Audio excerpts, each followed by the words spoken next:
வணக்கம், இது Rajapriyan review. Big Boss season 9 இன்னைக்கான விஜய் உடைய முதல் ப்ரோமோ வந்தாச்சு. இதுல ஹிண்ட் எல்லாம் கொடுக்க ஆரம்பிச்சிருக்காரு. கமல் சார் மாதிரி புதுசா இப்பதான் கொஞ்சம் அப்டேட் ஆகுறாங்க கிரியேட்டிவ் டீம்ல. ஸோ இதுல அவர் கொடுக்கறது என்னன்னா, இங்க பதட்டமா இருக்கிற புலவர் கேரக்டர் ஒருத்தருக்கு தான் கொடுத்தோம். அந்த கிருமி, அதுக்கு பேர் கிருமின்னு வச்சிருந்தாங்க. அந்த கிருமி பார்த்தீங்கன்னா போய் எல்லாரையும் கடிச்சிருச்சான்னு தெரியல. இங்க பாயிண்ட்னாலும் பதட்டமா வராங்க, பாராட்டினாலும் பதட்டமா வராங்க. அது எல்லாத்தையும் ஒரு பக்கெட்ல போட்டு நடு வீட்டில் இருந்து வைக்கலாமா, கேட்போமா அப்படிங்கிறாரு. இதுல இருந்து என்ன புரியுது அப்படின்னா, சுபிக்ஷாவுக்கு தான் அந்த கேரக்டர் கொடுத்தாங்க, புலவர் கேரக்டர், கிருமி கேரக்டரு. இங்க ஸ்கூபி டாக் அப்படின்னு சொல்லிட்டு சாண்ட்ரா வந்து சுபிக்ஷாவை சொல்லிக்கிட்டே இருந்தாங்க. இந்த கனி ஒட்டி கேட்டாங்கல்ல, அப்பவும் பார்த்தீங்கன்னா அதை பற்றி தான் பேசிட்டு இருந்தாங்க. அது ரொம்ப தப்பா இருக்கு, அதை வந்து கேள்வி கேட்கணும் அப்படின்னு சொல்லிட்டு நம்ம எதிர்பார்த்துட்டு இருந்தா, இவர் வந்து திரும்ப சுபிக்ஷா வந்து கிருமின்னு இருக்கிறாரு. அவங்க ஆல்ரெடி டிவாமிக்லாம் வாங்கி கொடுக்கணும் அப்படின்லாம் சொல்லியிருந்தாங்க. ஸோ இப்போ சும்மா அந்த கதாபாத்திரத்தை வச்சு மற்ற விஷயங்களை பேச வராரா அப்படின்னா, நடுவில் சுபிக்ஷா ஷாட்லாம் போடுறாங்க. சுபிக்ஷா வந்து அந்த டாஸ்க் விளையாடினாங்க. அவங்க நகையை வந்து திருட்டு போகாமல் காப்பாற்றுனாங்க ஒரு முறை.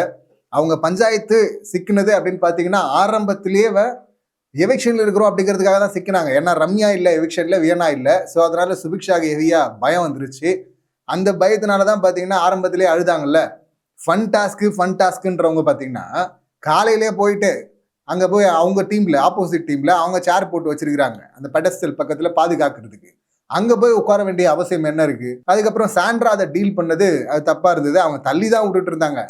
சாண்ட்ராக்கு சுபிக்ஷா மேலே வெறுப்பு இருக்கான்னா இருக்குது. அதனால தானே ஸ்கூபி டாக் அப்படின்லாம் சொல்லிட்டு இருக்கிறாங்க. கையை தட்டி விட்டதில் பார்த்தீங்கன்னா அடிக்கிறீங்க அப்படின்னு சொல்லிட்டு போய் அழுதாங்க. அதுக்கு முன்னாடி அதை அழும்போதே லைட்டாக மென்டார் இருக்கார்ல விக்ரம், அவர் கூட தான் வந்து அழுதாங்க. அதுக்கப்புறம் கேப்டன் கிட்ட எடுத்துகிட்டு போனாங்க. எனக்கு சாரிலாம் வேணான்னாங்க. அவங்க சாண்ட்ரா சாரி கேட்க மாட்டேன்னாங்க. இவங்களும் வேணான்றாங்க. ஏன்னா இவங்க ஒரு குறும்படத்துக்காக வெயிட்டிங். சுபிக்ஷா அவங்களுக்கு பாசிட்டிவாக வரும்னு சொல்லிட்டு. ஆனால் அவங்க பண்ணதான் தேவையில்லாத ஆணி. இதில் வந்து சுபிக்ஷா மட்டும் அடிச்சாருன்னு வச்சிங்களேன், இந்த பக்கம் ஏற்கனவே வந்து சாண்ட்ராக்கு சப்போர்ட் பண்ணுறாரு அப்படின்னு சொல்லிட்டு ஒன்று போயிட்டு இருக்கு. இதில் பார்த்தீங்கன்னா இன்னும் அந்த இமேஜ் வந்து அதிகமாகும். அப்புறம் விஜய் சப்போர்ட் மறுபடியும் எல்லாம் ட்ரோல் பண்ண ஆரம்பிப்பாங்க. இப்போ அண்ணன் பார்த்தாரு, விக்ரம் அண்ணன், இது செமையா இருக்கு சுபிக்ஷா, நீ என்ன அழுவுற, இப்போ நான் அழுவுறேன் பாரு அப்படின்னு சொல்லிட்டு அழுதாரு பாருங்க. 2 முறை பர்ஃபார்ம் பண்ணாரு பாருங்க. பாயிண்டா பேசினாலும் பதட்டம் அப்படின்னு சொல்றது பார்த்தீங்கன்னா இங்கேதான் இருக்கு.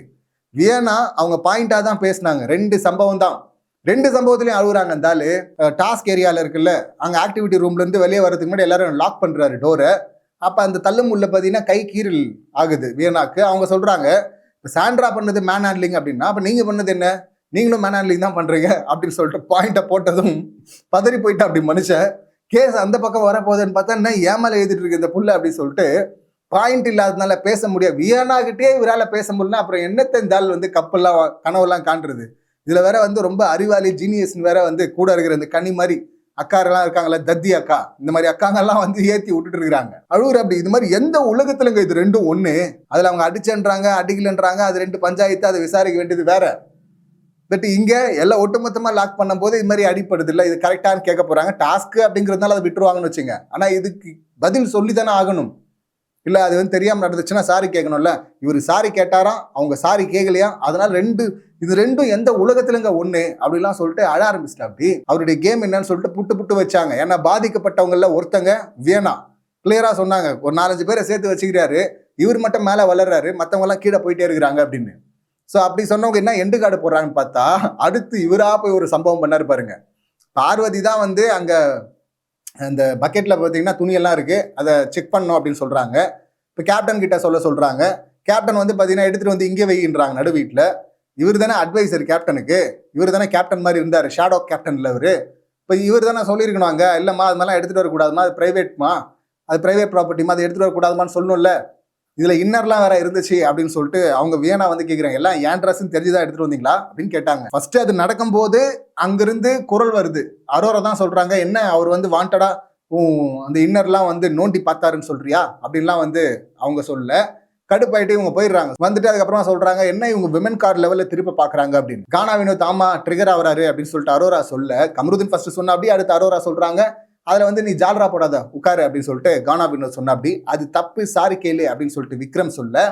இப்போ வந்து வந்துட்டாங்க வேணா, எப்படி அங்கே மட்டும் சொல்றீங்க, நீ மட்டும் வார்த்தையை விடுற, அங்கே வந்து உன் விஷயத்தில் இல்லை நம்ம விஷயத்தில் ஒருத்தவங்க வந்து பேசுகிறாங்க, கையை விட்டு நோண்டி பார்த்தியா அப்படின்னு சொல்லிட்டு, நோண்டாங்கன்னு சொல்கிறியான்னு அப்போ வந்து அது என் மேல வந்து தப்பா வருதுல, அது ஏன் நீங்க கேட்கல அப்படின்லாம் சொல்லும்போது, நான் செத்துட்டு இருந்தேங்க, இந்த உலகமே உடஞ்சிருச்சுங்க அப்படின்லாம். டேய் என்னன்றா இதெல்லாம் பண்ணிட்டு இருக்க பர்ஃபார்மன்ஸ் அப்படின்னு தான் சொல்லணும். உலகம் உடஞ்சிருச்சா, செத்துட்டு இருந்தாராம், அதால இவர் ஜோன் அவுட் ஆயிட்டாராம், அதனால எனக்கு தெரியாது அப்படின்னு சொல்லிட்டு திரும்பவும் அங்கேயும் பாத்தீங்கன்னா அழுகுறா. அப்படி இங்க அழுது என்னை எப்படி ப்ரொஜெக்ட் பண்றேன், உன்னை தங்கச்சியா நினைச்சேன் அப்படின்லாம் சொல்லிட்டு அதுக்கப்புறம் மிரட்டல் வேற, ஏய் எங்க போயிட்டே இருக்க நில்லுடி அப்படின்னு சொல்லிட்டு போயிட்டு இருக்காரு. போற பொண்ணு வேற கூப்பிடுற. அப்படி அங்க போயிட்டு ஐயோ இவன் அழுகுறானே, நம்ம அழ வரலையே, நம்ம என்ன பண்றதுன்னு சொல்லிட்டு வேணாம் அந்த பக்கம். அதெல்லாம் பாக்குறதுக்கு காமெடியா இருந்தது. இதுல இன்னொன்னு வேற நடுவுல விக்ரம் வந்து கரெக்டா டார்கெட் பண்ணி அடிச்சுட்டே இருந்தாங்க வேணா. நம்ம அந்த எபிசோட்லயே பார்த்தோம், பார்வதி கத்திட்டு இருந்தாங்க, கேப்டன் மதிக்கல, பிக் பாஸ் வந்து வெயிட் பண்ணிட்டு இருந்தாரு. ஸோ அதுக்கப்புறமா விக்ரம உள்ள கூப்பிடுறாரு, கூப்பிட்டு எல்லாரையும் ஆக்டிவிட்டி ரூம் போக சொல்லு அப்படிங்கிறாரு. வெளியே வந்தவர் பார்த்தீங்கன்னா எல்லாம் ஆக்டிவிட்டி ரூம், பிக் பாஸ் சொல்லிட்டாரு, எல்லாம் உடனே கிளம்புங்க, அங்க வர்றவங்க மதிக்கிறவங்க வாங்க, மதிக்காத வந்து இங்கே இருந்து சாவு அப்படின்னு சொன்னதும், எப்படி நீங்க சாவுன்னு சொல்லுவீங்க அப்படின்னு சொல்லிட்டு அந்த பாயிண்டையும் பிடிச்சிட்டாங்க. ஸோ இப்படி பார்த்தீங்கன்னா கிடைக்கிற கேப்ல எல்லாம் போட்டு விக்ரம் அடிச்சதுனால அவர் பார்த்தீங்கன்னா அழுதுட்டாரு. கடைசியில் எங்க வந்துட்டாருன்னா, மேன் ஹேண்டில் பண்றீங்க அப்படின்னு சொல்லிட்டு அந்த பக்கம் சாண்ட்ரா மேல கேஸ் எதுன்னு, இந்த பக்கம் பார்த்தீங்கன்னா எல்லாருமே மனுஷங்க, மனுஷ இயல்புங்க, இது தப்பு பண்றது, அது மாதிரி ஒரு வாரம் டவுன் ஆகும், ஒரு வாரம் அப் ஆகுங்க, இது மனுஷ இயல்புங்க அப்படின்னு சொல்லிட்டு சொன்னாரு. அதையும் வேணா உள்ள இவர் வந்து கானா வினோத்துக்காக சப்போர்ட் பண்ணி இது மாதிரிலாம் பேசல, இவருக்கு முட்டு கொடுக்கறதுக்காக அப்படி பேசிட்டு இருக்காருன்னு சொல்லிட்டு அதையும் புட்டு வச்சுட்டாங்க.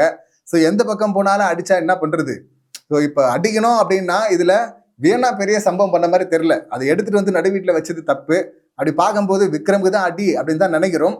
இதுல எங்க அழுததை பார்த்துட்டு ஐயோ ஒரு நல்ல கண்டஸ்டன்ட் அழ வச்சிட்டாங்களே அப்படின்னு சொல்லிட்டு வியனா பக்கம் திரும்பினாலும் ஆச்சரியப்படுறதுக்கு இல்லை, என்ன பண்றாரு அப்படின்னு சொல்லிட்டு பார்ப்போம். அடுத்து பார்த்தீங்கன்னா ஆதிரைக்கு சரியான அடி, பாராட்டினாலும் இங்க வந்து பதட்டப்படுறாங்கன்றாங்கல்ல, அது வந்து பார்த்தீங்கன்னா ஆதிரை தானே, எல்லாரும் டைட்டில் வின்னர் யாரு அப்படின்னு சொல்லும் போது கூட டைட்டில் வின்னரோ ரன்னரோ கூட வந்து பார்த்தீங்கன்னா கானா வினோத் இருக்கணும், கானா வினோத் கானா வினோத் கானா வினோத் அப்படின்னாங்க. இது வந்து கானா வினோத் வரணுன்ற அந்த ஆசையில சொன்னாங்களா அப்படின்னா அப்படி சொல்லியிருக்க மாட்டாங்க. கானா வினோத் கூட போய் ஸ்டேஜில் நின்னா நம்ம ஜெயிச்சிருவோம் அப்படிங்கிறதுக்காக சொன்னாங்களான்னு தெரியல. ஸோ அப்படி எல்லாரும் சொன்னதும் பார்த்தீங்கன்னா ஆதிரி அதையே தாங்க முடியாம கடுப்பாயிட்டாங்க. கடுப்பாயிட்டு வந்து பார்த்தீங்கன்னா தர்பீஸ் போனதுக்கு காரணம் நீ தான், இவரு தான் குத்தி குத்தி விட்டாரு, நான் மாஸ்கை கட்ட போறேன், இல்லை கீழிக்க போறேன், வேற ஃபேஸை எக்ஸ்போஸ் பண்ண போறேன், பண்றதா இருந்தா அதெல்லாம் கேம்ல பண்ணணும், அதை விட்டு இங்க வந்து வன்மத்தை கொட்டிக்கிட்டு இருக்க கூடாது. முதல்ல அவர் எப்படி பிளேம் பண்ண முடியும்? வாட்டர்மெலான் போனதுக்கு வாட்டர்மெலான் தான் காரணம், வினோத் எப்படி காரணமாக முடியும்? இவங்க போனதுக்கு முதல்ல இவங்க தான் காரணம், ரீஎன்ட்ரிக்கு வேணா டீம் காரணம் அப்படின்னு சொல்லலாம். ஸோ இதுவே தெரியாம பார்த்தீங்கன்னா கண்டபடி உளறிட்டு இருந்தாங்க. வந்த முதல் வாரமே அடியா, முதல் வாரம் வந்து நாமினேஷன்லேருந்து எஸ்கேப், சரி ஒரு வாரம் கொடுப்பாங்க, அதே போல பஞ்சாயத்துலேருந்து எஸ்கேப் ஆகும்னு பார்த்தா பஞ்சாயத்துலேருந்து இவங்க எஸ்கேப் ஆகலை. இதில் வந்து பார்த்தீங்கன்னா விஜய் சேதுபதி சொன்னதுக்கு அப்புறமா தான் இது மாதிரி மாறுச்சு அப்படின்னாங்க. அப்புறம் கிரியேட்டிவ் டீம் இதை போடுறாங்களா இல்லையான்னு எனக்கு தெரியாது, இது வெளியில் டெலிகாஸ்ட் பண்ணப்படுதான்னு தெரியாது, ஆனாலும் நான் இதை சொல்லுவேன் அப்படின்லாம் வந்து வன்மத்தை கக்கிட்டு இருந்தாங்க.